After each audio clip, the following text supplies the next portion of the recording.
For 71 cycles, Cell 9C on the Karnath Prime detainment facility had held a human. Just one. Shackled in carbon steel, arms suspended above his head, eyes hollow yet alert.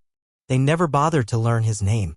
To the Zarnathi jailers, he was simply Unit 47A, war criminal, terrorist, deathworlder.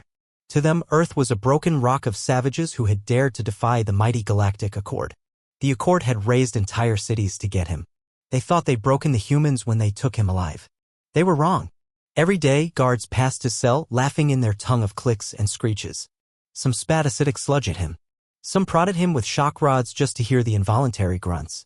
Others just stared through the energy bars, mocking the fragile mammal who had once disabled an entire Zarnathi war barge with his bare hands.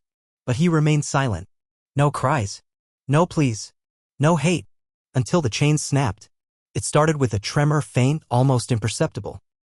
Then a deep, thunderous boom echoed through the prison halls. Sirens shrieked. Lights flickered blood red. The guards scrambled. One of them stumbled to his cell, claws trembling, voice stammering over the intercom. "What is happening?" he growled in Zarnathi. "Prisoner, answer." Unit 47A raised his head slowly.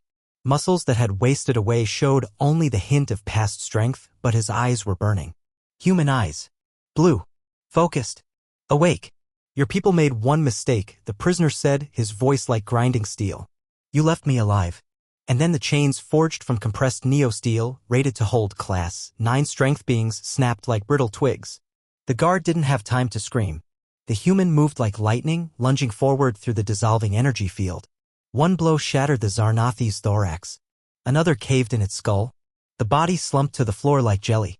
Unit 47A, no, Marcus Wren, former sergeant of Earth's 5th Resistance Division, stepped into the corridor, blood already slick on his knuckles. The screams began in earnest. Elsewhere in the galaxy, Earth's transmission had finally been received. "If you do not return our soldier, we will no longer distinguish between military and civilian targets. Return Sergeant Marcus Wren. You have 3 days." That was not a threat. That was a promise. The Galactic Accord had laughed. Another empty human bluff, they thought. They didn't know Marcus had already broken loose. Back on Karnath Prime, alarms roared louder. Automated sentries spun and opened fire. Marcus ducked under one, grabbed it mid-spin, tore out its core and hurled it into the other. Both exploded in a blast of sparks. He moved like an animal. No, worse. Animals killed to survive. Marcus killed with purpose.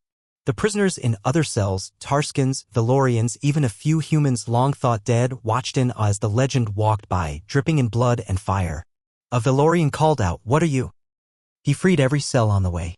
Prisoners armed themselves with stolen weapons, torn limbs, or sheer fury. The riot turned into a war zone. By the time the Warden Overlord descended from the upper levels, half the facility was under human control. He stormed into the command hub only to find the monitors showing looped footage.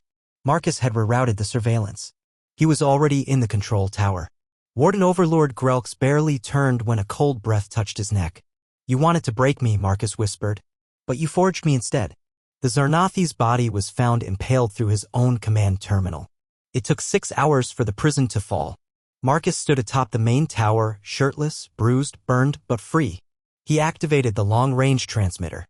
"This is Sergeant Marcus Wren, transmitting from Karnath Prime. Facility secure. Inmates freed. I'm coming home." He paused, then added coldly, "And I'm bringing company." 6 months later. Karnath Prime was a blackened husk. The prisoners Marcus had freed didn't flee. They became soldiers, rebels, war ghosts. And Marcus? He led them all. The Accord's fleets burned. Their colonies fell. Entire Zarnathi hives vanished in the dark. Because he was never just a prisoner. He was a human, and they had let the chains snap.